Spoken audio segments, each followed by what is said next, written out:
Corse pendant 2 jours et nous visitons plusieurs entreprises. Ce matin, nous sommes avec vous. Et tout à l'heure, nous allons à l'école de marine, puisque c'est dans le même coin. Et puis demain, Philippe va à Ajaccio voir les copains d'Air France et de la Poste. Donc on voulait remercier donc, les dirigeants de la structure de nous accueillir dans cette pouponnière qui a fait l'actualité l'année dernière pour sa sauvegarde. Et grâce à la mobilisation du personnel et de la population en général, puisqu'il y a eu un très large écho, cette structure est encore là.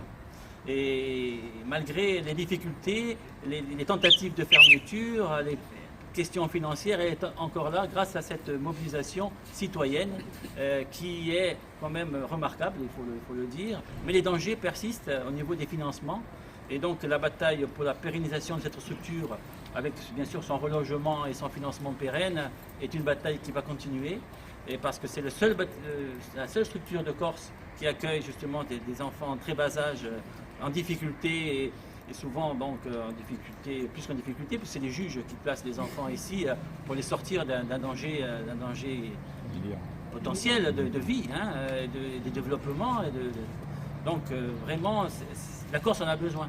Je veux dire, on parle beaucoup aujourd'hui d'évolution institutionnelle, de statut de ci, de statut de là, mais la vie des gens, c'est aussi comment les enfants en difficulté peuvent avoir une structure leur permettant d'avoir un équilibre et ensuite d'avoir une vie normale.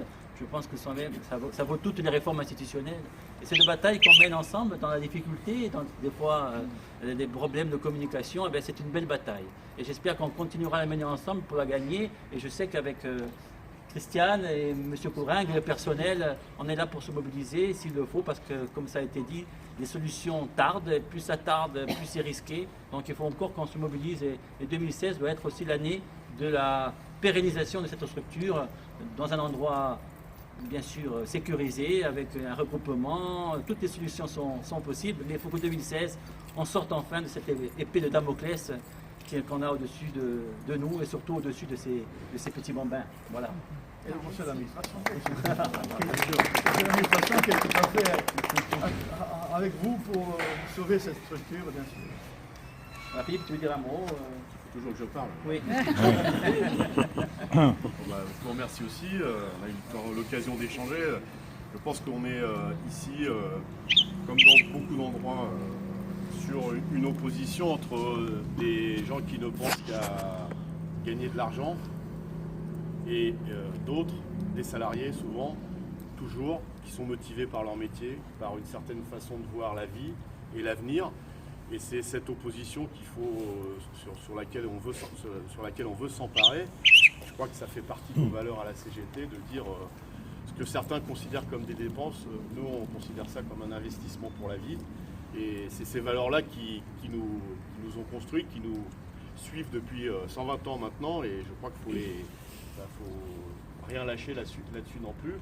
Et je pense que vous faites la démonstration qu'on est en capacité avec les salariés qui sont tous attachés à leur travail, tous attachés à ces valeurs, avec la population qu'on peut gagner malgré ceux qui nous disent que c'est foutu, il n'y a pas d'argent, on ne peut plus rien faire. Il faut toujours se reposer sur ceux qui ont les mêmes ces valeurs de justice et ces valeurs d'avenir. Donc en plus on a eu l'occasion d'échanger, c'est un sujet qui me passionne parce que comme je le disais, vous savez que je suis métallo et dans la Fédération de la métallurgie CGT, on a aussi une association qui s'occupe d'une part de former des salariés qui ont été victimes d'accidents du travail, des jeunes qui sont en difficulté scolaire, donc on leur apprend un métier. Et au moment où vous savez on parle de lutte contre le chômage, d'insertion, etc., on a des valeurs. Alors on se retrouve avec les mêmes problématiques que vous êtes trop cher,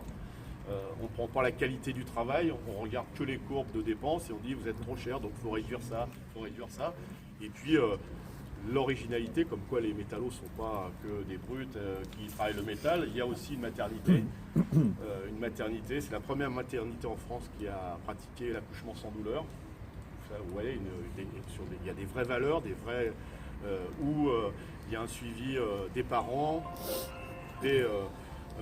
en amont de la naissance. Et puis c'est un établissement où la mère peut rester plus longtemps que le remboursement de l'ARS, qui est 1 jour et demi. Si la maman ne veut pas sortir tout de suite, elle peut rester 3, 4, 5 jours. Ouais, c'est ces valeurs. Et donc on est toujours confronté, comme vous, à des responsables de budget qui disent ah, vous sortez des clous. Donc des gens qui ne regardent pas l'investissement et le travail qui est fait, mais qui regardent des courbes dessous.